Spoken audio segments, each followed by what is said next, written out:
تو جناب امن مشن میں نائب وزیر اعظم متحرک ہیں۔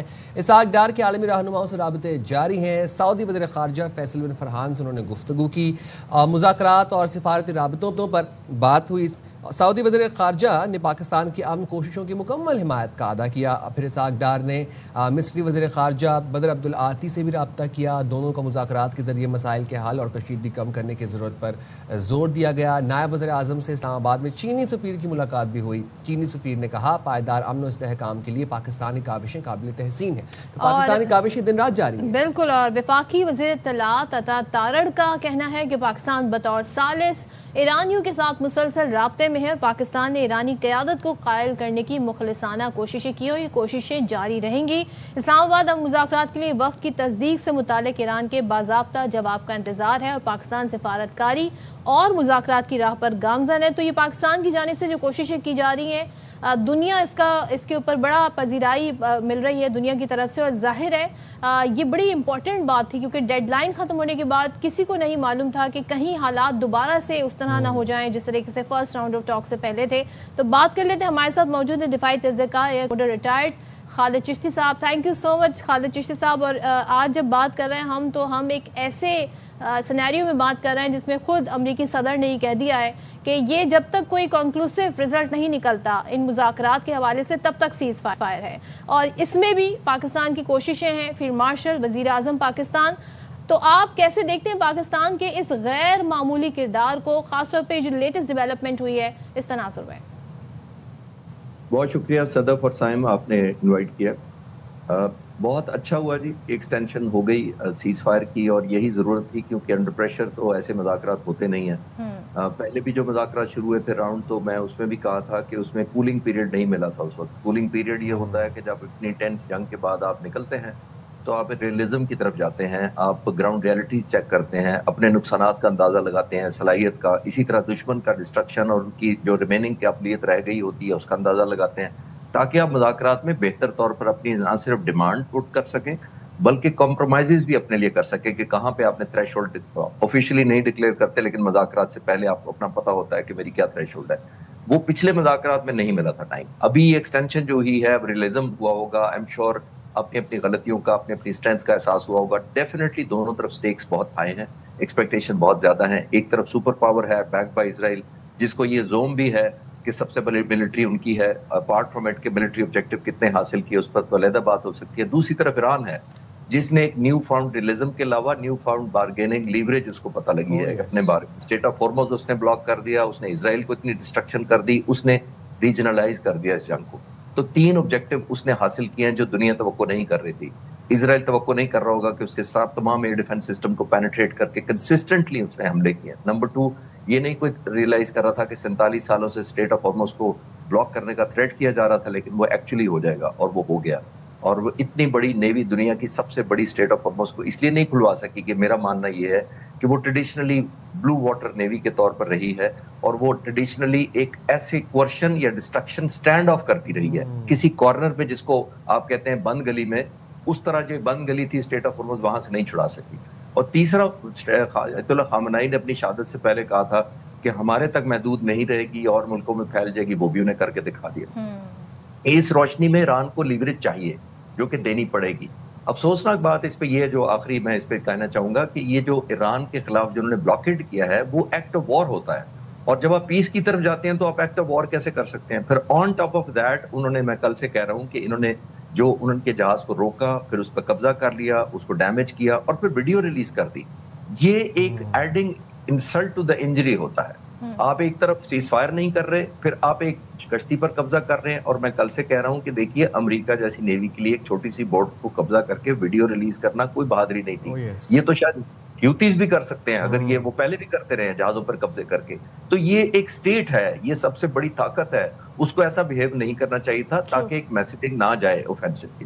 اچھا خالد چشتی صاحب، جب ہم ایران کا ذکر کر ہی رہے ہیں تو ابھی آپ نے بات کی کہ ایران ایک نیو فاؤنڈ اسٹریٹجی دیکھی، ایکسپلور کی بلکہ، کہ ہم اسٹریٹ آف ہارمز کو بند کر سکتے ہیں، جو کہ ہم سنتے ہی آ رہے تھے لیکن کبھی سوچا نہیں تھا کہ اسٹریٹ آف ہارمز اگر بند بھی ہو جائے گا تو اس کو کھلوانا امریکہ کے لیے اتنا مشکل ہوگا۔ وہ بھی آپ نے بتایا کہ کیوں مشکل تھا امریکہ کے لیے، بٹ CNN یہ رپورٹ کر رہا ہے کہ ٹرمپ یا واشنگٹن کو یہ لگتا ہے کہ ایران میں there are some fractures with in the current Iranian leadership, اور وہ فریکچرز جو ہیں اس میں ایک ڈس اگریمنٹ ہے، کنسنسس نہیں ہو پا رہا ایک تو کنٹری کی کرنٹ پوزیشن کے اوپر، اینڈ سیکنڈلی جو کہ انرچڈ یورینیم ہے اس کے اسٹاک پائل کو لے کے کوئی کنسنسس نہیں ہے، اور آپ کو ہمیں تو یہ بات کا پتہ ہے کہ انرچڈ یورینیم کا جو پوائنٹ ہے وہ ایک میجر اسٹیکنگ پوائنٹ ہے. تو آپ کو کیا لگتا ہے کہ واقعی آپ کو لگتا ہے کہ there are fractures and there are loopholes in the current ایرانی لیڈرشپ؟ صاحب میں آپ کو ایک پرسنل ایکسپیرینس سے دلچسپ بات سے کنیکٹ کرتا ہوں کہ جو فریکچرز کہہ رہے ہیں یا ڈسکنٹینٹ کہہ رہے ہیں وہ میں آپ سے ہائی لائٹ کرنے کی کوشش کرتا ہوں. بیک 2002 24 سال پہلے آج سے میں آرم فورسز وار کورس کر رہا تھا نیشنل ڈیفنس یونیورسٹی میں. جب میرا کورس ہو رہا تھا تو امریکہ میں ایک ایکسرسائز ہو رہی تھی، ہم بھی وار گیمنگ کرتے تھے. امریکہ نے ایک ایکسرسائز کی تھی ملینیم چیلنج 2002، اور اس کے اندر انہوں نے 2 فورسز ایکٹ کی تھی، ایک بلو فورس تھی اور ایک ریڈ فورس تھی. بلو فورس امریکہ خود تھا اور ریڈ فورس اس وقت ایران کی انہوں نے کمپٹیشن لی تھی جو فورسز کی تھی. ان کا ایک جنرل پال تھا جو ریڈ فورس یعنی ایرانین فورس کو سیمولیٹ کر رہا تھا. اور آپ حیران ہوں گے وہ بہت بڑی دنیا کی اس وقت کے زمانے کی سب سے بڑی ایکسرسائز تھی. $250 ملین دیے گئے، کوئی 1.5 لاکھ کے قریب لوگ پارٹیسپیٹ کر رہے تھے. ہوا کیا اس جنگ کے اندر، پہلے دن جو کمانڈر تھا ایرانین سائڈ کا یوں سمجھ لیں تو اس نے پہلے دن ایک ایئر کرافٹ کیریئر ڈبو دیا اور 16 ڈسٹرائر اور کشتیاں ڈبو دی. امریکہ کی آلدو یہ وار گیم تھی لیکن وار گیم کے اندر ان کو سسپینڈ کرنی پڑی وار گیم. انہوں نے اپ گریڈ کیا اسٹرینتھ کو امریکہ کی. جنرل پال نے بڑا پروٹیسٹ کیا کہ میں تو جیت رہا تھا، آپ نے ساری کمپوزیشن بدل دی. تو یہ آج کا کریکس نہیں ہے، ان کو 24 سال پہلے کی جو وار گیمنگ خود کی تھی جس کو روک کے انہوں نے اپ گریڈ کرنا پڑا اپنی اور ان کو ڈاؤن گریڈ کیا. تو اس سیمولیشن سے ہی سبق خود سیکھ لینا چاہیے تھا بجائے آ کے یہ کریکس ادھر ڈھونڈنے کے. کریکس تو وہیں موجود تھے 24 سال پہلے بھی. نمبر 1. نمبر 2، ابھی جو کریکس کی تو نئی خبر نہیں ہے، کریک سے کہیں زیادہ ہم نے دسمبر میں دیکھا. آپ پریزیڈنٹ ٹرمپ نے کہا کہ قبضہ کر لو، ہم آ رہے ہیں تمہاری مدد کے، اور aircraft are loaded and ready for take off اور سم تھنگ لائک دیٹ، اس طرح کے میسج دیے گئے تو وہ بھی نہیں کام کیا تھا. تو آئی تھنک یہ پروپیگنڈا کا ایلیمنٹ ہوتا ہے، ول ٹو فائٹ لوگوں کی توڑنا ہوتا ہے. ہو بھی سکتے ہیں، میں یہ بالکل نہیں کہہ رہا کہ کوئی اختلافات نہیں ہوں گے، کیونکہ جب اتنی بڑی جنگ آپ لڑتے ہیں آبجیکٹیوز اتنے ڈفرینٹ ہوتے ہیں، آپ کی ویری کرتی ہے سچویشن، تو ڈفرینسز کو میں یونیک رول آؤٹ نہیں کر سکتے. لیکن خالد صاحب جب آپ علی خامنائی جیسی قیادت کو، علی رجانی جیسی قیادت کو آپ اگر انہیں ایلیمینیٹ کر دیں گے، انہیں شہید آپ نے کر دیا، تو پھر فریکچر تو ہوگی گورنمنٹ، اور پھر آپ یہ دعویٰ کریں گے کہ ہم نے رجیم چینج کر دی ہے. تو ظاہر ہے یہ وہ ایک لیڈرشپ تھی جو بڑے عرصے سے ایران میں قیادت جو تھی بڑے فیصلے کر رہی تھی، اور وہ ظاہر ہے سارے امریکہ کے کانٹیکس میں بات کر رہی ہوں اس وقت. ایک یہ پوائنٹ. دوسرا، امریکی میڈیا بھی کافی ناراض ہے، اور ہم تو یہاں سیز فائر کے حوالے سے بات کریں مگر ان کا میڈیا اس بات پر فوکس کر رہا ہے کہ ڈونلڈ ٹرمپ ایکچولی میں جنگ ہار گئے ہیں، تو اور انہیں فیس سیونگ چاہیے جس کے لیے وہ یہ کوششیں کر رہے ہیں. تو مس کیلکولیشن کی اگر ہم بات کریں تو ڈے 1 سے امریکہ نے سارے سینیریو کو مس کیلکولیٹ بھی کیا. اور دوسرا، اب یہ جو مذاکرات کا اونس ہے یہ کس پر زیادہ ہے، ایران پر یا امریکہ پر؟ کس کو انیشیٹ کرنا چاہیے معاملہ؟ 2 واقعات صدف میں گزارش کرتا چلوں. کل رات میں کچھ چینلز پر تھا تو جب 1 گھنٹہ رہ گیا تھا سیز فائر ختم ہونے میں، تو مجھے ایک ہوسٹ نے پوچھا کہ آپ کیا خیال ہے 1 گھنٹے بعد تو ایران پر بمباری شروع ہو جائے گی، آپ کا کیا خیال ہے؟ تو میں نے کہا کہ میرا خیال یہ ہے کہ حکومت پاکستان ہماری پولیٹیکل لیڈرشپ جو ہے وہ ایک درخواست کرے گی، وہ مان جائیں گے امریکن صدر اور سیز فائر ایکسٹینڈ ہو جائے گی. وہ بڑے حیران ہوئے. تو میں نے کہا کہ پریزیڈنٹ ٹرمپ خود انتظار کر رہے ہیں مجھے کوئی ریکویسٹ کرے تاکہ میں ایکسٹینڈ کروں، تاکہ مجھے فیس سیونگ، جس کی طرف آپ اشارہ کر رہی ہیں کہ وہ چاہتے ہیں کہ کسی طریقے سے مجھے فیس سیونگ ملے، ایگزٹ ملے، کیونکہ بہت کرٹیسائز ہو رہے ہیں، ان کی پاپولیرٹی بہت گری ہوئی ہے، ملٹری آبجیکٹو حاصل نہیں ہو رہے، پریشر بہت زیادہ ہے، نیوی ان کی ڈائلیوٹ ہوئی ہے. تو آپ اس طرح ان لمیٹڈ اسٹریچ نہیں کر سکتے جنگوں کو. پریزیڈنٹ ٹرمپ بھی چاہتے ہیں، لیکن بدقسمتی سے کیونکہ وہ اتنا بڑا ملک ہے، اتنی بڑی ان کی ملٹری ہے، وہ یہ نہیں پرسیپشن دینا چاہتے کہ میں from the position of weakness یہ مانگ رہا ہوں. روزانہ کی بنیاد پر وہ کہتے ضرور ہیں، لیکن اگلے دن صبح اٹھ کر دوبارہ اپنے آپ کو ری ایشور کرواتے ہیں، ایران کو دھمکیاں دیتے ہیں تاکہ یہ کہہ سکے کہ میں پوزیشن آف اسٹرینتھ سے یہ مذاکرات کروں گا اور کلوز کروں گا جنگ کو، نہ کہ پوزیشن آف ویکنیس سے. لیکن ایران کی بھی، جیسے میں نے پہلے سوال کے جواب میں عرض کیا، کہ ایران کو بھی پتا ہے کہ ہماری نیو فاؤنڈ لیوریج ہے، اور خدا نہ خواستہ ہم 6 مہینے سال بعد اس طرح کی ڈسٹرکشن کسی اور صدر کے ہاتھ نہیں کروا سکتے. یہ پریزیڈنٹ ٹرمپ ہو یا کوئی ہو، تو ان کو بھی پتا ہے کہ ان کے پاس بھی ون ٹائم اپرچونٹی ہے. Rightly said. اور کل تو جو ٹویٹس آئیں ٹرمپ صاحب کی، اس میں تو ہم نے دیکھا کہ وہ بڑا انہوں نے آڑے ہاتھوں لیا میڈیا آؤٹلیٹس کو، CNN کو، وال اسٹریٹ جرنل کو، اور پتہ نہیں ایڈیٹ اور پتہ نہیں کیا کیا فیک نیوز سے باتیں اب آگے بڑھ گئی ہیں. لیکن یہاں پر یہ ایک بڑا امپورٹنٹ بات میں آپ سے جاننا چاہوں گا خالد چشتی صاحب کہ نیٹو کا مستقبل کیا ہے. نیٹو سے امریکی میڈیا تک کا یہ جو تمام یہ جو سفر ہے, بیچ میں جو بھی آتا ہے ڈونلڈ ٹرمپ اس کو رگڑ دیتے ہیں اور بہت ناراض ہیں.